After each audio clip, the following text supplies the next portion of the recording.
Bannakibiina kya NUP bwe babadde nga bavuddeyo okuwubako olubu lw'ekigere mu bitundu by'omu Kiteezi awaagwa enjega ey'okubumbulukuka kwa kasasiro natta abantu abayitirivu. Bano babadde bakulembeddwamu pulezidenti w'ekibiina kyabwe kya NUP Robert Kyagulanyi Ssentamu basoose kulemesebwa poliisi okutuuka mu kifo kino wamu n'ababaka ba paalamenti babadde atambudde nabo. Omubadde Ethel Naluyima omubaka wa Wakiso, Muwaddanku Nnyingi, David Serukenya omubaka w'e Makindye, David Serukenya omubaka wa Makindye Ssaabagabo, bammeeya omubadde Tom Muwonge ne Emmanuel Sserunjogi n'abalala.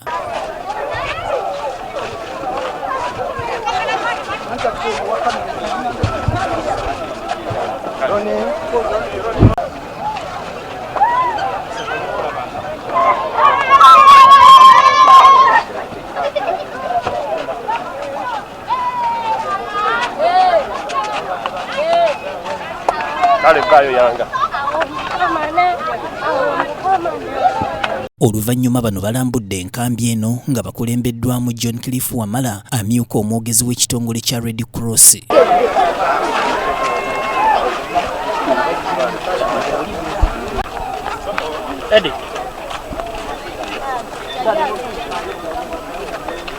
Joel Ssenyonyi ategeezezza nti abantu abali mu nkambi eno bakyetaagira ddala okudduukirira olw'embeera mwe bali olw'ensonga nti tebaasigaza kantu konna. Genda kiremerako otubyogerako abamu nga bagamba nti mwenga mwogera nnyo naki kakati mu bifudde byabufuzi.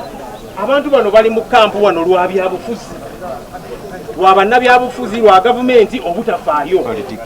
Tudola twogera ku nsonga zino ate tetugenda kusirika paka ng'abantu bano bafunye obwenkanya.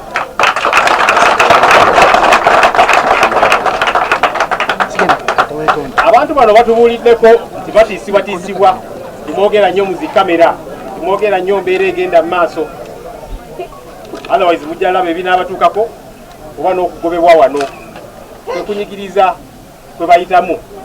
Kakati bo olwokubanga batiisibwatiisibwa okutwogera, leka tuboogerere egende mu mambuka. Ate nga nabo balina ebizibu byabwe byetuze twogererako wano e Kampala. Abantu kye baagala bwe twogera ku nsonga zaabwe zikolebweko. Obuzibu bwe tulina obusinga wano mu Uganda prioritization, nti tetutegeera kiki tulina kuteekako nnyo ssira. Tujja twogera ku bintu bino paliamenti. Robert Kyagulanyi Ssentamu bw'akutte omuzindaalo ategeezezza nga bwe bagenda okukuba gavumenti ya Uganda mu mbuga z'amateeka olw'okulagajjalira obulamu bw'abantu kubanga kyali kisobokera ddala gavumenti okuziyiza embeera eno obutabeerawo. Kubanga omuntu we kyabadde kikwatako oba be kyabadde kikwatako tebaakoze mulimu gwabwe. Ate nga Honorable Ssenyonyi bw'agambye teri yaasibiddwa, teri yagobeddwa ku mulimu. Lwaki? Kubanga ayina Oluganda ku gundi, ayina Oluganda kwoli, ayina Oluganda kwoli. Yembeera gye tulimu ng'eggwanga. Naye ate era kino bwe kitwa kisimbako nnyo siira era kijja kugenda kibeere walala. Emyaka mingi mu 2015 baagula ettaka eddundu yiika 150, ne bagula ettaka eddala e Kasenge, naye era byonna bikomaawo. Wabeerawo biliyoni 4 buli mwaka ez'okumanaginga Kiteezi n'ezibulira omwo bwe zityo. Kyagulanyi akukkulumye olwa gavumenti okulemererwa okukola ku bizibu by'abantu baayo wabula abakozi baayo ne baddamu bwekkusa. Sente weeziri ezinobajja mu mbeera eno, sente weeziri ezinobbaliyirira, sente weeziri ezinobbalrelocatinga mba mulina okurelocatingibwa, sente zibaddewo ebbanga lyonna esobola okumanaginga kasasiro oyo. Buli mwaka ababaka ne bakansala bagenda mu zitrip ne balinnya ennyonyi nti bagenze ku benchmarking program, bagenze kulaba amawanga amalala ago gamanaginga gatya kasasiro. Nairobi erina ghetto bagiyita Kibera, ye ghetto singa mu Africa, nabo basula kasasiro. Mwali muwuliddeko nti kasasiro abisa abantu. Mu mbeera eno avumiridde ekya paalamenti y'eggwanga okugisitula okugijja mu Kampala bagitwale mu bitundu by'eggwanga eby'enjawulo bateesezeeyo. Kyagambye nti omusimbi omuyitirivu guno guli mu kudiibuudibwa. Oluvannyuma Kyagulanyi akwasizza ekitongole kya Red Cross ebintu omubadde ttanka y'amazzi ennene, emmotoka z'enku 2 kw'ossa n'emmotoka y'emmere wamu n'ebintu ebirala ebikozesebwa mu bulamu obwa bulijjo.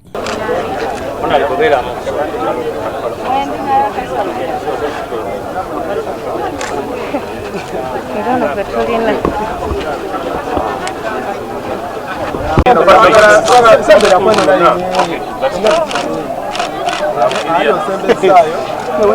ababaka ab'enjawulo nga bakulembeddwamu Betty Ethel Naluyima ono nga mubaka w'e Wakiso basabye gavumenti okujja abantu mu kifo kino babatwale mu kifo ekirala. Kitezi bano baafuna obuzibu buli omu yabulaba naye kye tusaba kwe kuba nti mu bwangu ddala Ministry ya Finance ebaako ssente zeetoola abantu bano babeeko we bateekebwa byonna bigenda mu maaso naye abantu baffe bano beetaaga kubaako we bagenda babe nga baddamu okutandika obulamu bwabwe nga we beetaagisa. Kusuubirwa okubeera nga yandibadde evaayo mu ngeri y'enjawulo kuyingiramu eno ensonga naye tusooke tutunule omwami Museveni omukulembeze w'eggwanga tavangayo n'omulundi n'ogumu naga nti kampiseko olubu lw'ekigere ekiteezi.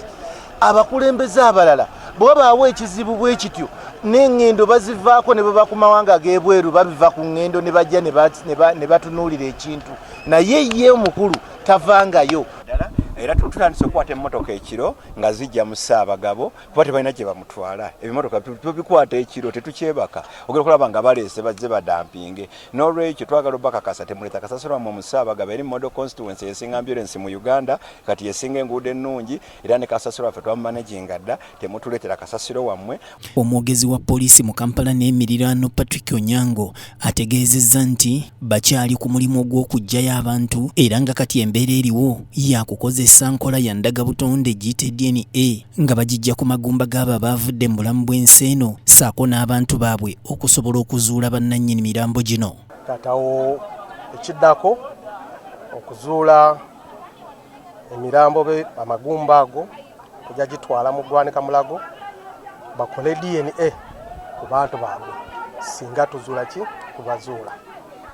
Kati omulimu gwaffe gukyagenda mu maaso eyogezaako okugyayo emirambo n'okukuma security ekyatambula bulungi. Kasasiro bwe yabumbuluka mu bitundu bya Kiteezi n'asaanikira amayumba era n'atta abantu bangi nnyo nga n'abalala baasigala tebalina we beegekaluba olw'ensonga nti amayumba gaabwe n'ebintu byasaanawo so nga n'ago agalinaanye ekitundu kino nga yadde tegaaziikibwa kasasiro bwe gabeera nga tegasukka mita 2 gonna gaakumenyebwa era bangi nnyo baagobwamu dda. Naalongo Nakyeyune Rose yakusakidde emboozi eno ku BTM TV Community Report.